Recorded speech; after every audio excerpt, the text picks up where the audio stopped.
আসসালামু আলাইকুম। WordPress video tutorial সিরিজের এই তৃতীয় পর্বে আমি ফয়সাল শাহী সবাইকে আবারও স্বাগতম জানাই। তো গত পর্বে আমরা লোকাল কম্পিউটারে কিভাবে অফলাইনে ওয়ার্ডপ্রেস ইনস্টল করা যায় তা দেখেছিলাম। তবে এই পর্বে আমরা অ্যাডমিন প্যানেলের ড্যাশবোর্ড এবং ড্যাশবোর্ডের সাব মেনু আপডেট এটি নিয়ে আলোচনা করব। তো এই জন্য প্রথমে আপনাকে জ্যাম্পটি ওপেন করবেন। জ্যাম্পের যে কন্ট্রোল প্যানেল আছে, কন্ট্রোল প্যানেলটি ওপেন করবেন এবং দেখবেন যে অ্যাপাচি মাইএসকিউএল রান রয়েছে কিনা। আপনি যদি জ্যাম্পের এই শর্টকাটটি ডেস্কটপে না দেখতে পান তবে আপনি মাই কম্পিউটারে গিয়ে সিতে যাবেন, জ্যাম্পে গিয়ে এখানে জ্যাম্প কন্ট্রোল এক্স এটি নির্বাচন করে ওপেন করে আপনি এইভাবে অ্যাপাচি মাইএসকিউএল রান করবেন এবং মিনিমাইজ করে রাখবেন। তারপর আপনি ক্রোম ব্রাউজারে যেতে পারেন বা ফায়ারফক্স, যেখানে যান না কেন লোকাল হোস্ট /ওয়ার্ডপ্রেস এই ঠিকানা যাবেন। তাহলে আমরা যে সাইটটি তৈরি করেছিলাম সেটির প্রিভিউ আমরা দেখতে পাচ্ছি। এখন আমরা সাইটে লগ ইন করবো। এটা হচ্ছে সাইটের হোম পেজ। আমরা লগ ইন করার সময় আপনি দেখে নেবেন যে ঠিকানাটি লোকাল হোস্ট /ওয়ার্ডপ্রেস /wp-login.php এটি থাকবে।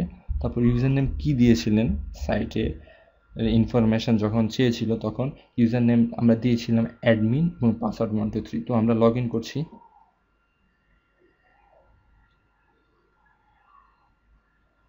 লগ ইন করলে আমরা যথারীতি সাইটের যেই ওয়েলকাম স্ক্রিন আমরা দেখতে পাচ্ছি আমাদের ড্যাশবোর্ডের মধ্যে। এখানে আমাদেরকে যেহেতু প্রথমবার ওয়ার্ডপ্রেস ইনস্টল করেছি সেহেতু এখানে ওয়েলকাম বিভিন্ন কথা বলা হচ্ছে আর কি। তো আমরা এটা ডিসমিস করে দিই। ওয়েলকাম এটি ডিসমিস করে দিলে আমরা 4টা উইজেট দেখতে পারবো। এই আমরা এখন ড্যাশবোর্ড এই ক্যাটাগরিটা নিয়ে আলোচনা করছি। এটির আন্ডারে দুটি, একটি হোম একটি আপডেটস। তো হোমে আমরা দেখতে পাচ্ছি ড্যাশবোর্ডে কয়টি পোস্ট, অ্যাট এ গ্ল্যান্স, কয়টি পেজ, কয়টি মন্তব্য, এগুলো বলা হচ্ছে। আর এখানে আপনি চাইলে দেখতে পারেন যে ওয়ার্ডপ্রেস ভার্সন কত বা কী থিম রান রয়েছে।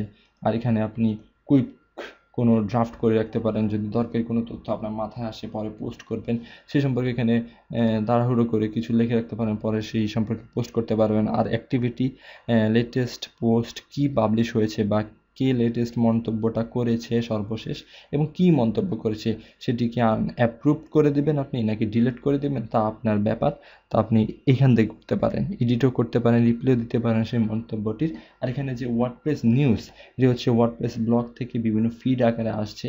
এটি আসলে আমাদের দরকার নেই, তাই আমরা স্ক্রিন অপশান থেকে ওয়ার্ডপ্রেস নিউজ এটি উঠিয়ে দিচ্ছি আর এখানে অ্যাক্টিভিটিটা উঠিয়ে দিচ্ছি। তো আমরা এক ফাঁকে যে স্ক্রিন অপশান এটার কী কাজ আমরা দেখে নিলাম। আর হেল্প, এখানে থেকে আপনি ওয়ার্ডপ্রেস সম্পর্কে বিভিন্ন হেল্প পেতে পারেন।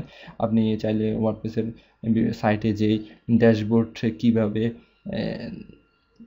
পরিচালনা করা হয় তা সম্পর্কে জানতে পারেন। তো আমরা মোটামুটি ড্যাশবোর্ডের হোম ক্যাটাগরিটি সম্পর্কে জেনে গেলাম। আমরা এবার আপডেটস এটি সম্পর্কে জানছি। তো এটা খুবই ইম্পর্টেন্ট বলা চলে যে আপডেটস ক্যাটাগরিটি। ধরুন আপনার সাইটে যে প্লাগইনস থিমস রয়েছে এগুলো নতুন একটি আপডেট ভার্সন এলো আর আপনি ব্যবহার করছেন যে পুরানো ভার্সনটা, তাহলে আপনার এখানে লেখা উঠবে যে you have a one new themes update available. তাহলে আপনি আপডেটে ক্লিক করে এক ক্লিকেই কয়েক সেকেন্ডের মধ্যে আপনার থিমটা বা প্লাগইনটা আপডেট করে নিতে পারেন। আর যদি ওয়ার্ডপ্রেসের ভার্সনটা আপনি ব্যবহার করছেন, আমি ব্যবহার করছি 3.9.1, যদি এখানে নতুন কোনো ভার্সন অ্যাভেলেবেল হয় এখানে বিগ একটা আপডেট বাটন দেখাবে বা উপরে একটি আপডেট বারও দেখাবে। তো এখানে ক্লিক করে আপনি সহজেই আপনার সাইটে আপডেট রাখবেন। আর সবসময় আপনি চাইবেন যে আপডেট ওয়ার্ডপ্রেস ব্যবহার করার জন্য, আপডেট থিম, আপডেট প্লাগইন ব্যবহার করার জন্য, তাহলে আপনার সাইটটি হ্যাক হওয়ার সম্ভাবনা খুবই কমে যাবে। তো আমরা জেনে গেলাম যে আপডেটস কীভাবে করে বা আপডেটস কী বা কীভাবে ওয়ার্ডপ্রেস আপডেট করতে হয়। আর হোমে যেই উইজেটগুলো রয়েছে আমাদের সাইট সম্পর্কে কিছু তথ্য দিচ্ছে, বেশি কিছু না, আমরা সিম্পলি জানতে পারছি, এটা আমরা জেনে গেলাম। আর আমরা এখন জানবো যে উপরে যে বড় একটা বার রয়েছে এই বারটি সম্পর্কে এখানে একদম বাম কোণে গেলে অ্যাবাউট ওয়ার্ডপ্রেস, ওয়ার্ডপ্রেসের সাইটের ঠিকানা, ফিডব্যাক, সাপোর্ট ফোরাম, এগুলো সম্পর্কে জানতে পারবে। আর এখানে ক্লিক করলে আপনি আপনার সাইটের যে হোম পেজ তা দেখতে পারবেন। আর এখানে সাইটে কয়টি মন্তব্য অপেক্ষামান রয়েছে যে তা আপনি দেখতে পারবেন। আর নিউতে ক্লিক করে আপনি পোস্ট বা মিডিয়া বা পেজ বা ইউজার নতুন যুক্ত করতে পারেন। এই সম্পর্কে পরে আমরা আলোচনা করব বিস্তারিতভাবে। তো এখানে আর একদম ডান পাশে ইম্পর্টেন্ট একটা মেনু, যে এখানে ফয়সাল শাহী অ্যাডমিন লগ ইন করেছে, লগ আউটের লিঙ্ক আছে, আর আপনি চাইলে আপনার প্রোফাইলটা এডিট করতে পারেন। আমরা এডিট বাটনে ক্লিক করলাম, আমরা এখানে আমার নাম লিখলাম, first name Faisal, last name Shahi, nickname admin. তো আপনি এগুলো চাইলে পরিবর্তন করে দিতে পারেন। আমি যদি vidtechzone.com এই ঠিকানাটা চেঞ্জ করে, সরি,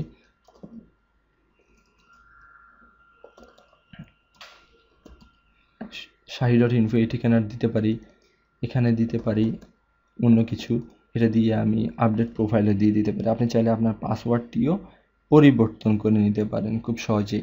এটা হচ্ছে মূলত আপডেটের কাজ। আমি যদি এখানে ফয়সাল শাহি থেকে শাহি ফয়সাল দিই, আপডেট দিই, তাহলে আমার প্রোফাইলটা আপডেট হয়ে যাবে। এখন যদি আমি হ্যালো ওয়ার্ল্ড পোস্টটা দেখি, তাহলে এখানে বলা হচ্ছে যে এই পোস্টটা করেছে শাহি ফয়সাল। আর আমি যদি এখানে আবার ফয়সাল শাহি দিয়ে দিই, তাহলে এখানে বলা হবে যে পোস্টটি করেছে শাহি ফয়সাল, সরি ফয়সাল শাহি। তো এটি হচ্ছে আসলে যে প্রোফাইল রয়েছে, প্রোফাইলের কাজ। আর আমরা আবার যদি ড্যাশবোর্ডে ফিরে আসি, আমরা সাইট সম্পর্কে কিছু তথ্য পাবো। তো মোটামুটি আপনারা জেনে গেলেন যে ড্যাশবোর্ডের কাজ কি। তো পরবর্তীতে আমরা এই পোস্ট এবং পোস্টের আন্ডারে all post, add a new, তারপর ক্যাটাগরি ট্যাগ এই সম্পর্কে আলোচনা করব। ততক্ষণ আমাদের সাথে থাকবেন। ধন্যবাদ সবাইকে।